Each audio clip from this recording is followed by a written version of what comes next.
Why 99% of people who desire to be wealthy fail. If you ask 10 people about their financial goals, 9 of them will tell you they want to be financially successful, yet only a tiny percentage of people actually succeed at elevating their financial capability. The rest fail at it, or at worst, they don't even try.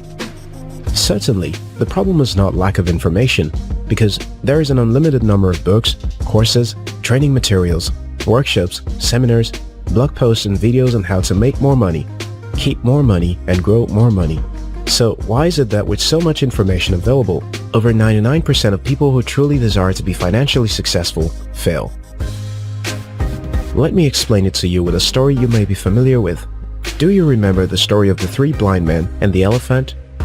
In the story, each blind man was asked to walk up to the elephant, feel it with his hands, and describe what the elephant is. The first blind man puts his arms around the leg and decides the elephant as firm and strong, like a tree. The second blind man grabs the swinging tail and defines the elephant like a rope.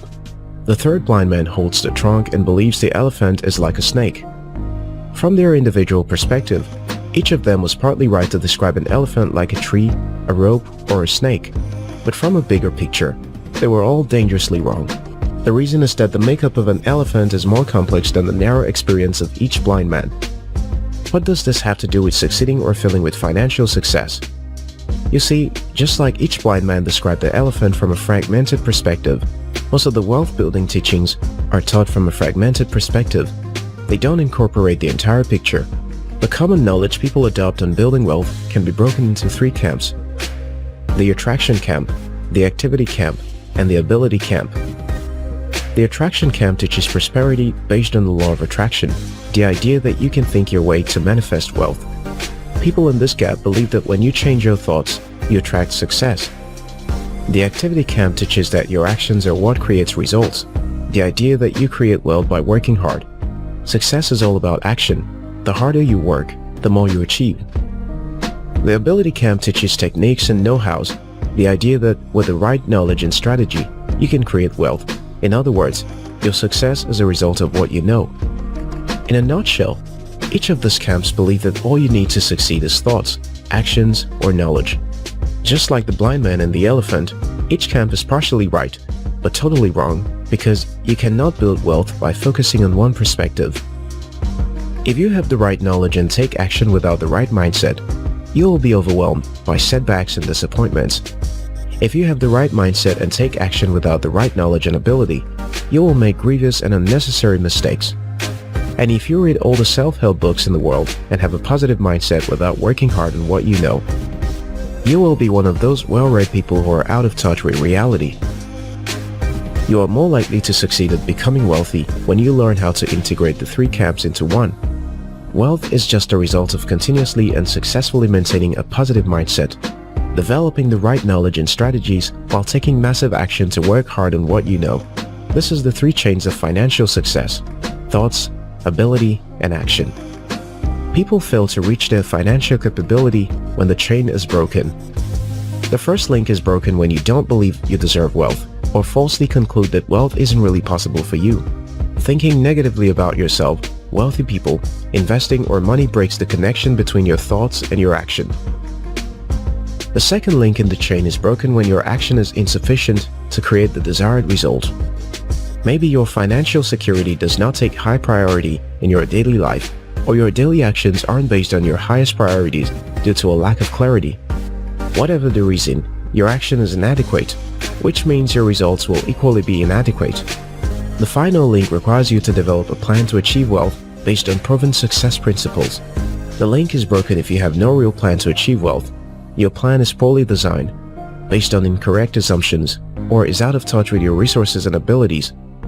Breaking only one link in the chain can set you up for financial failure, and that is why so few people actually succeed at building wealth. How do you fix this? Most people are typically strong in one camp of wealth building and weak in the other. For example, analytical people are good with strategizing, while driven people are strong action takers. Visionaries and creative types are good at the thinking aspect. Very rarely is someone naturally good at all 3 types. Where people make mistake is focusing on the education that is most comfortable to their personality. Many people use beliefs and magical thinking to avoid the responsibility for being strategic and taking concrete action. But this is a trap that often leads to frustration and false entitlement, and for the most part, it is irresponsible. The right mindset.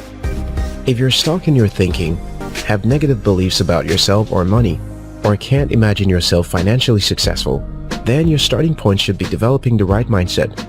No amount of action and strategizing can save you without the right mindset. A prosperity and abundance mindset will drive you to develop strategic plans and take greater actions. But never use thoughts and daydreaming as a substitute for planning and action. Nobody is entitled to wealth, and no amount of positive thinking and manifesting can substitute for quality planning and decisive action. The strategy. Your financial strategy is what brings purpose, focus, and consistency to your actions and thoughts. Without a strategy based on proven success principles, your actions will be disjointed or may be pointing to the wrong direction. A well-designed strategy can help you achieve your financial goals with less effort and faster results. Some of the principles at play for an effective strategy include leveraging technology and human resources, developing high-demand skills, forming positive habits, risk management, building quality relationships, asset investment, and more. But you have to be careful to not fall into the common trap of analysis paralysis syndrome, where planning becomes a substitute for action. You can't get wealthy by attending seminars and reading books. You must take action. You can't just intellectualize the process. You must make it happen. The action. Action is the bridge that connects your thinking to your strategy to produce results. You may envision extraordinary financial success and develop genius plans to achieve it. The only thing that will make the difference is what you actually get done. The trap here is to falsely believe that the harder you work, the closer you will be to financial success. Hard work will likely be involved in building wealth, but what is really required is working smarter. Action is most effective when it is used to convert healthy financial beliefs and well-designed plans into reality. In other words, don't get too heavy into action until your strategy and your thoughts are proven. Test small and keep risk at a minimum until you have a proven strategy. Then roll it out with maximum action for maximum results. 99% of education on wealth and finance do not offer a complete elephant perspective to achieve financial capability. The result is wasted time and wasted energy. You must balance all three perspectives: thoughts, action, and ability. Fail at one and you won't achieve success. Few people are good at all three perspectives. Your job is to balance yourself by strengthening your weak parts. Until next time, your success matters.